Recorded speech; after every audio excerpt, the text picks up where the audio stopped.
নমস্কার।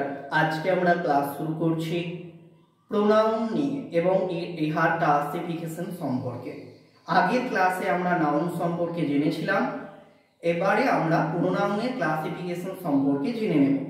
প্রোনাউন কাকে বলে আমরা পার্টস অফ স্পিচে জেনেছি।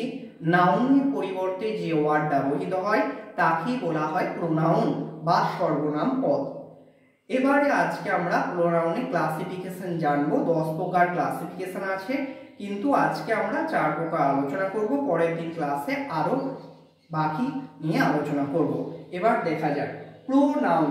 প্রো মানে হচ্ছে পরিবর্তে, আর নাউন মানে হচ্ছে বিশেষ্য, অর্থাৎ নাউনের পরিবর্তে যে ওয়ার্ড ব্যবহৃত হয় সেটা হচ্ছে প্রোনাউন। এবার হচ্ছে আমরা একে একে আলোচনা করব। 10 প্রকার প্রোনাউন আছে, আমরা 4 প্রকার আজকে আলোচনা করব। এক হচ্ছে personal pronoun.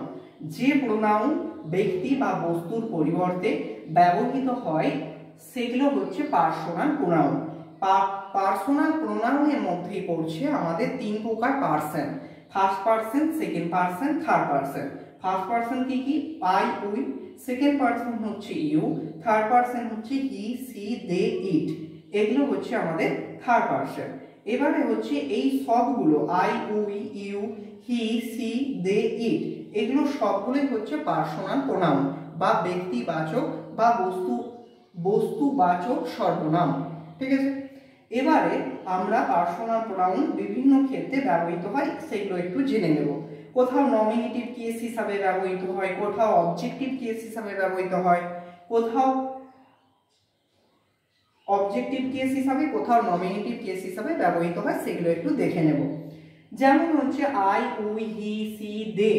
These personal pronouns are used in the nominative case. এই প্রোনাউনগুলো ব্যবহৃত হয় নমিনেটিভ কেস হিসাবে। একটা উদাহরণ দিলেই স্পষ্ট হয়ে যাবে। I have seen the boy. আমি এই বালকটিকে দেখিয়াছি। এখানে আইটা পার্সোনাল প্রোনাউনটা নমিনেটিভ কেস হিসাবে ব্যবহৃত হয়েছে। এবারে 2 নম্বরে আর কি আছে? You and it are used in both nominative and objective cases. You এবং ইট এই দুটো ব্যবহৃত হয় নমিনেটিভ কেস হিসাবে ব্যবহৃত হয়, অবজেক্টিভ কেস হিসাবেও ব্যবহৃত হয়। একটা উদাহরণ দেখা যাক, তারই স্পষ্ট হবে। You do not read hard. তুমি এত বেশি পড়ো না বা কঠিনভাবে পড়ো না।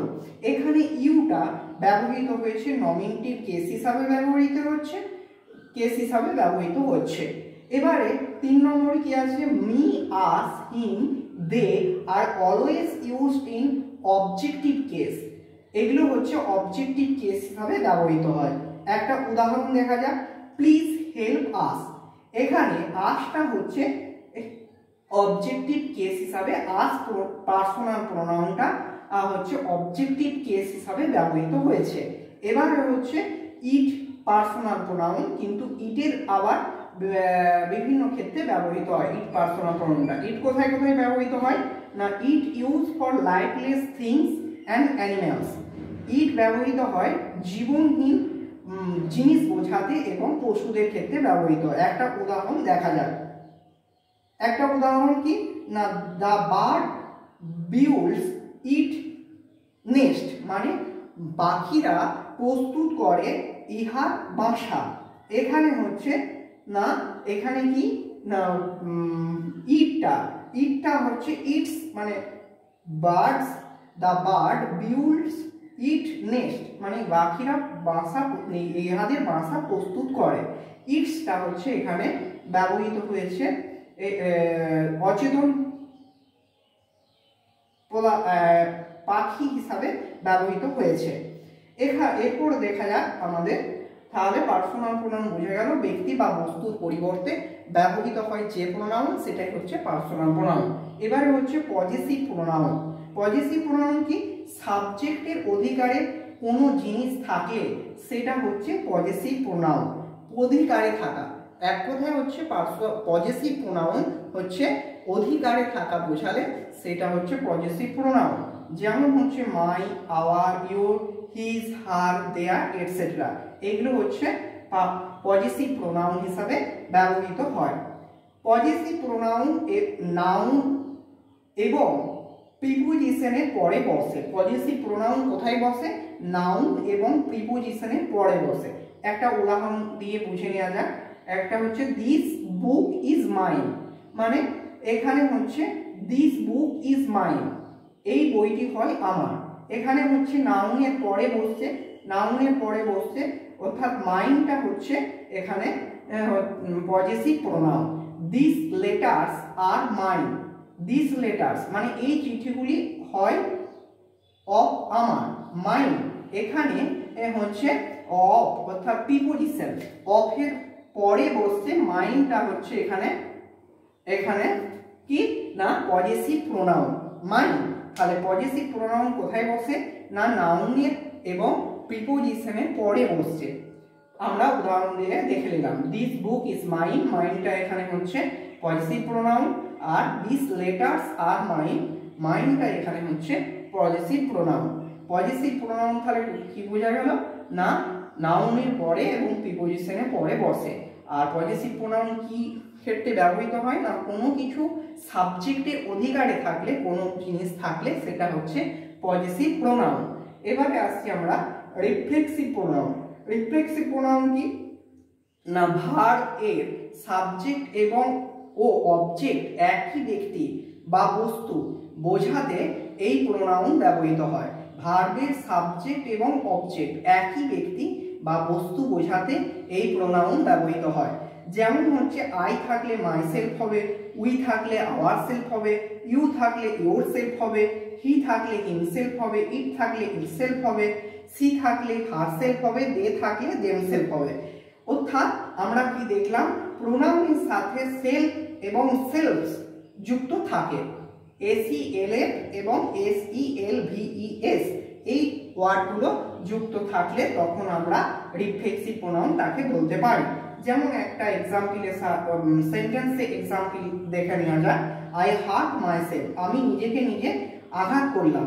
এখানে মাই সেলফ, মাই সেলফটা হচ্ছে reflexive pronoun. The horse heart itself মানে ঘোড়াটি নিজেকে নিজে ইহাকে আঘাত করেছিল। ইটসেলফ এখানে হচ্ছে রিফ্লেক্সিভ প্রোনাউন। রিফ্লেক্সিভ প্রোনাউন ভার্বের পরে অবজেক্ট হিসাবে বসে। ভার্বের পরে এখানে আগের বাক্যে যে আই হার্ট মাই সেলফ, ভার্বের পরে হার্টটা হচ্ছে ভার্ব, তারপরে বসেছে, তাহলে দেখলাম আমরা কি রিফ্লেক্সিভ প্রোনাউন ভার্বের পরে বসে অবজেক্ট হিসাবে, এখানে অবজেক্ট হিসেবেই বসেছে এবং প্রিপোজিশনের পরে বসে, প্রিপোজিশনের পরে বসে। একটা উদাহরণ নিচে দেয়াই আছে সাথে। Mita loved at herself, Mita হেসেছিল, তার সে নিজে নিজে তার দিকে নিজে নিজে তাকিয়ে সে হেসেছিল। অ্যাট এখানে অ্যাটটা হচ্ছে কি না প্রিপোজিশন, প্রিপোজিশনের তাহলে পরে বসছে অ্যাট, ঠিক আছে? অ্যাটটা হচ্ছে প্রিপোজিশন। তাহলে রিফ্লেক্সিভ প্রোনাউন কোথায় বসে? না ভার্বের পরে অবজেক্ট হিসাবে বসে এবং প্রিপোজিশনের পরে বসে। আমরা উদাহরণ সহকারে দেখে নিলাম। এবারে আমরা তাহলে রিফ্লেক্সিভ প্রোনাউন কি হলো? না রিফ্লেক্সিভ প্রোনাউন হচ্ছে না সেলফ আর সেলফ যোগে হয়। এগুলো আমরা চেনা নিয়ম। কোথায় কোথায় বসে? ভার্বের পরে অবজেক্ট হিসাবে বসে এবং প্রিপোজিশনের পরে বসে। যেমন উদাহরণ দিয়ে আমরা দেখে নিয়েছি। কিন্তু সাবজেক্ট হিসাবে কখনোই হচ্ছে রিফ্লেক্সিভ প্রোনাউন কখনোই বসে না, এটা আমরা মাথায় রাখবো। এবার হচ্ছে এমপ্যাথেটিক প্রোনাউন। এমপ্যাথেটিক প্রোনাউন কাকে বলে? ইউজ ফর এমফেসাইজ, অর্থাৎ হচ্ছে সাবজেক্ট বা কর্তা নিজে কাজটা করেছে এটা জোর দেওয়ার জন্য, এমফেসাইজ করছে মানে কি জোর দেওয়ার জন্য যে প্রোনাউন ব্যবহৃত হয়, জোর দিয়ে বলছে আমি এই কাজটা করেছি সেটা বোঝানোর জন্য, তখন হচ্ছে এমফ্যাথেটিক প্রোনাউন ব্যবহৃত হয়। যেমন হচ্ছে এই প্রোনাউন সাবজেক্ট বা অবজেক্টের পরে বসে। এই প্রোনাউন কি হচ্ছে? না সাবজেক্ট আর অবজেক্টের পরে বসে। আর ওইটা কি ছিল? অবজেক্ট হিসাবে বসে, ভার্বের পরে অবজেক্ট হিসাবে বসে। এটা কিন্তু এমপ্যাথেটিক প্রোনাউন কি বসে? না সাবজেক্ট এবং অবজেক্টের পরে বসে। যেমন একটা উদাহরণ দেওয়া আছে না Mita herself type all the letters, Mita নিজে নিজে তার সমস্ত চিঠিটি টাইপ করেছে বা লিপিবদ্ধ করেছে বা টাইপ করেছে। কম্পিউটারে আমরা লেখাকে বলা হয় টাইপ করেছে সমস্ত চিঠিটি। তাহলে হারসেলফটা হচ্ছে এখানে হচ্ছে এমপ্যাথেটিক প্রোনাউন। তাহলে এমপ্যাথেটিক প্রোনাউন কোথায় বসে না হচ্ছে সাবজেক্ট আর অবজেক্টের পরে বসে। আর এমপ্যাথেটিক প্রোনাউন কি না কোনো কর্তা নিজেই কাজটা করেছে এটা জোর দিয়ে বলার জন্য জোর করছে, ঠিক আছে, আমি এই বাগানটা করেছি, আমি কাজটা করেছি। এই যে এখানে মিতা নিজেই সমস্ত চিঠিটা টাইপ করেছে, তাহলে নিজেই হারসেলফ এখানে হচ্ছে জোর দিয়ে ব্যবহৃত হচ্ছে, বলছে আমি নিজেই গোটা চিঠিটা লিখেছি, মানে এটা হচ্ছে এমপ্যাথেটিক প্রোনাউন হিসাবে ব্যবহৃত হয়েছে। এরপর পরের পার্টে আমরা বাকি প্রোনাউন নিয়ে আলোচনা করব। আজকে এই পর্যন্তই। Please subscribe my channel.